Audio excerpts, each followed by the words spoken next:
बालकृष्ण लाल की जय। सियावर रामचंद्र भगवान की जय। हनुमान जी महाराज की जय। कृष्णं नारायणं वन्दे, कृष्णं वन्दे व्रजप्रियं, कृष्णं द्वैपायनं वन्दे, कृष्णं वन्दे पृथासुतं। कालव्यालमुखग्रास त्रासनिर्णास हेतवे, श्रीमद्भागवतं शास्त्रं कलोकिरेण भाषितं। परीक्षिते कथा वक्तुं सभायां संस्थिते शुके, सुधाकुम्भं गृहीत्वेव देवास्तत्र समागमन्। बालकृष्ण लाल की जय। गिरिराजधरण चित्रकूट की जय। वृंदावन अयोध्या धाम की, गंगा जमुना गौ माता की जय। श्रीनाथ जी सिद्धवन रामेश्वर राधा गोविंद देव की जय। कनक बिहारी बिहारिणी सद्गुरु वल्लभाधीश चैतन्य महाप्रभु की जय। डोंगरे जी बापा की जय। नमः पार्वती पते हर हर महादेव हर। અષ્ટ સખાનો ભાવ ગિરિરાજની તળેટીમાં શ્રીનાથજી બિરાજમાન છે. આપણા બાળ કૃષ્ણનું બાળ રૂપ, આપણા લાલાનું બાળ રૂપ શ્રીનાથજી રૂપે છે. વલ્લભાધીશ વિઠ્ઠલનાથ ગોસાઈ સપ્તમ પુત્ર અષ્ટ સખા ભગવાનનો ખૂબ સુંદર ભાવ પ્રગટ કરે છે. અષ્ટ સખા ભગવાનનો ખૂબ સુંદર ભાવ. કુંભનદાસ, સુરદાસ, કૃષ્ણદાસ, પરમાનંદાસ, ચિત્તસ્વામી, ગોવિંદસ્વામી, નંદદાસ, ચતુર્ભુજદાસ, જેના નામ લેવાથી પણ મન પવિત્ર બની જાય, જેના નામ લેવાથી બાલ ગોપાલ, બાલ ગોવિંદ ખૂબ રાજી થાય. અષ્ટ સખા એ ભગવાનનું સ્વરૂપ હતા, ભગવાનનું રૂપ હતા. કલિકાલમાં ભગવાનના સત્સંગ અને કીર્તનને સ્થાપિત કરવા જનમાનસમાં એ અષ્ટસખા પ્રગટ થયા હતા. જે અષ્ટસખા વૃંદાવન અને ગોકુળમાં જ્યારે ભગવાન પ્રગટ થઈને બાળલીલા કરતા હતા એ વખતે એમની સાથે રમણ કરતા હતા.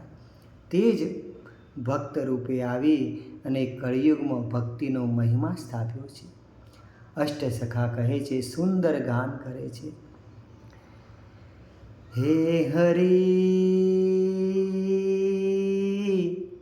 अपने आंगन कछु गाए, हे हरि अपने आंगन कछु गाए, कभू दौड़े कभू हंसे, कभू गिरे कभू रोवे, हे हरि अपने आंगन कछु गावे, कभू दौड़े कभू हंसे, कभू गिरे कभू रोवे, हे हरि अपने आंगन कछु गावे। कर नवनीत लिए, कर नवनीत लिए, मुख पे लपेटे, करके इशारा, करके इशारा, गैया बुलावे, हे हरि अपने आंगन कछु गावे, हे हरि अपने आंगन कछु गावे ये हरि अपने आंगन कछु गावे घुटनन बल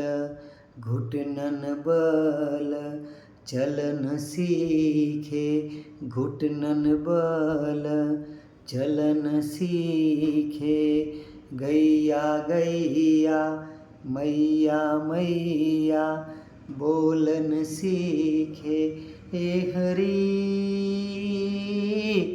अपने आंगन कछु गावे। नंद बाबानो भाव भगवान બાલ ગોપાલ 1.5 વર્ષના છે અને આંગણામાં રમી રહ્યા છે. માં જશોદા ઘરકામમાં છે અને બાલ ગોપાલ ઉંબરો ઓળંગી ધીમે ધીમે ઉંબરો ઓળંગી અને બાલ ગોપાલ ઘૂંટણીએ પડી અને ઉંબરો ઓળંગીને નંદ બાબાના આંગણામાં આવે છે. બાલ ગોપાલ થોડું ગાવાનો પ્રયત્ન કરે છે. શું ગાય છે એ તો એમને પોતાને જ ખબર છે, પણ થોડું ગાય છે, ગાવાનો પ્રયત્ન કરે છે અને કંઈક હાથ ઊંચો કરીને ગાઈ રહ્યા છે. મૈયાએ એમના હાથમાં માખણ આપ્યું છે. કેમ? ભગવાન પરેશાન ન કરે, હેરાન ન કરે અને મૈયાને ઘરકામ થઈ જાય, થોડું માખણ હાથમાં આપ્યું છે. કર નવનીત લીએ માખણ હાથમાં લઈ અને આંગણામાં આવ્યા છે. થોડી વાર માટે દોડવાનો પ્રયત્ન કરે છે જગતનો નાથ, પણ પાછા પડી જાય છે, પાછા હસે છે, પાછા રોવે છે. રોહિણી એટલામાં બહાર આવે છે અને ભગવાનની બાળ લીલાનું દર્શન કરે છે. રોહિણી ખૂબ ભાગ્યશાળી છે. રોહિણી કે જેને ભગવાનની બાળ લીલાના દર્શન કર્યા છે. રોહિણી હસવા લાગે છે અને આ બાળ લીલાનું દર્શન કરે છે. એ જ બાળ લીલા રોહિણી ખૂબ ભાગ્યશાળી છે. બળભદ્રની માતા વસુદેવની પત્ની રોહિણી જે આ દર્શન કર્યા બાળલીલાના, એ દર્શનથી જ કળિયુગમાં જગન્નાથ ભગવાન પ્રગટ થવાના હતા. બોલીએ જગન્નાથ ભગવાન કી. લાલાનું જગન્નાથ રૂપ, નીલમણી રૂપ જે કળિયુગમાં ભક્તો માટે પ્રગટ થવાનું હતું, તે સ્વરૂપ રોહિણી દ્વારા પ્રગટ થાય છે, કળિયુગમાં પ્રગટ થાય છે. તો હવે ભગવાન બાળલીલા કરી રહ્યા છે. ભગવાન ઘડીક ઊભા થઈ અને ચાલવાનો પ્રયત્ન કરે છે, પાછા પડી જાય છે. જુઓ, જગતનો નાથ આખું સંસાર ચલાવે છે, જે આજે નિર્ગુણ સગુણ થઈને આવ્યો છે, નિરાકાર સાકાર થઈને આવ્યો છે. એટલે ભગવાન ધીમે ધીમે દોડવાનો પ્રયત્ન કરે છે, પાછા પડી જાય છે. પાછા ભગવાન એક હાથમાં માખણ ઊંચું કરી અને પાછા માખણ મોઢા પર લપેટે છે. અને એક બાજુ નાની નાની ગૌ માતાઓ આંગણામાં ઊભી છે, એમને ઈશારા કરીને ભગવાન બોલાવી રહ્યા છે. બાળ ગોપાલ પોતાના તરફ ઈશારા કરે છે.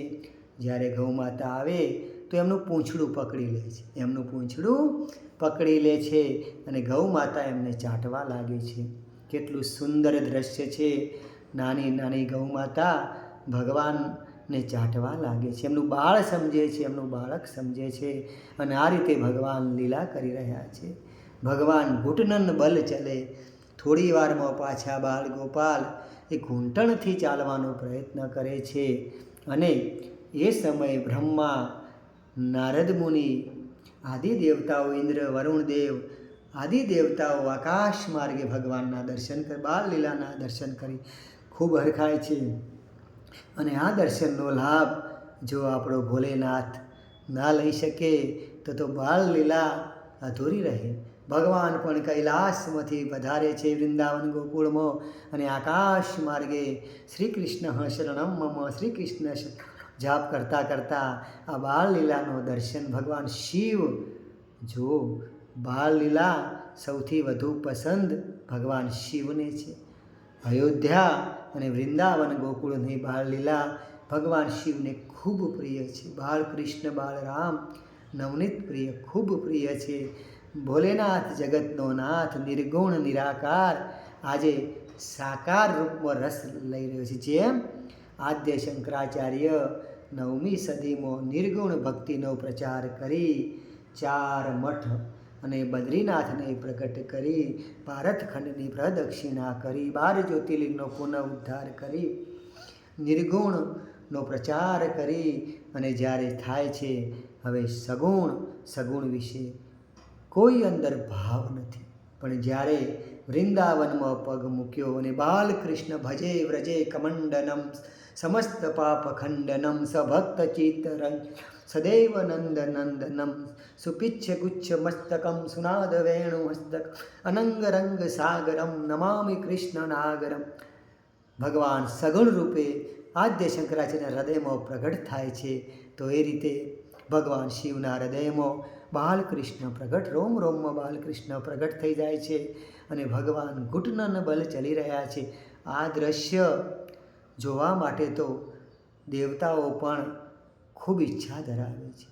કયો જીવ અભાગીયો જીવ એવો છે કે આ દ્રશ્ય નિહાળવા પછી, એનું વર્ણન સાંભળ્યા પછી આંખમાંથી અશ્રુપાત ન થાય, આનંદનો અશ્રુપાત થાય. બાલકૃષ્ણ ઘૂંટનન ચલન શીખે.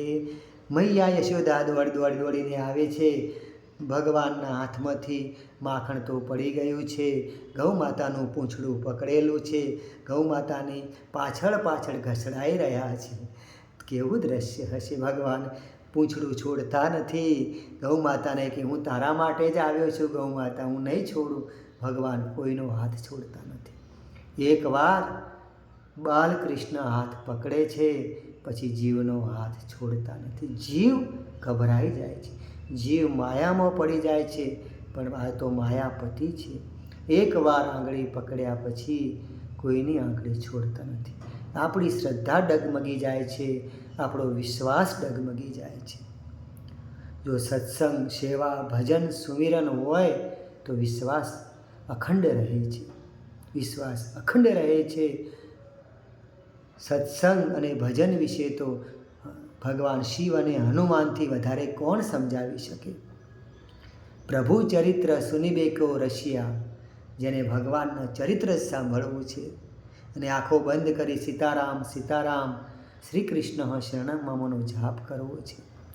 હવે મૈયા દોટ લગાવે છે પણ રોહિણી હાથ પકડી લે છે કે જશોદા નિહાળો, આ બાળલીલા નિહાળો. જે નિહાળવા માટે તો તમે આ ગોવર્ધનની પૂજા, જમનાની પૂજા, પીંપળાની પ્રદક્ષિણા, પથ્થર એટલા દેવ કર્યા, તો જશોદા તમારા આંગણામાં સાક્ષાત હરિ રમી રહ્યા છે. સાક્ષાત જગન્નાથ રમી રહ્યો, જગતનો નાથ. બસ રોહિણીના શબ્દો નીકળ્યા, જગતનો નાથ, અને ભગવાને પાછળ જોયું. મૈયા, આ શબ્દ હું એળે નહીં જવા દઉં. કળિયુગમાં હું જગન્નાથ તરીકે પ્રગટ થઈશ. બોલીએ જગન્નાથ ભગવાન કી જય, બાલકૃષ્ણ લાલ કી જય. નમઃ પાર્વતી પતે, હર હર મહાદેવ હર. નમઃ શિવાય, નમઃ શિવાય. શ્રી કૃષ્ણ શરણમ મમ, શ્રી કૃષ્ણ મમ, શ્રી કૃષ્ણ શરણમ મમ, શ્રી કૃષ્ણ શરણમ મમ, શ્રી કૃષ્ણ શરણમ, શ્રી કૃષ્ણ શરણમ મમ, શ્રી કૃષ્ણ શરણમ મમ.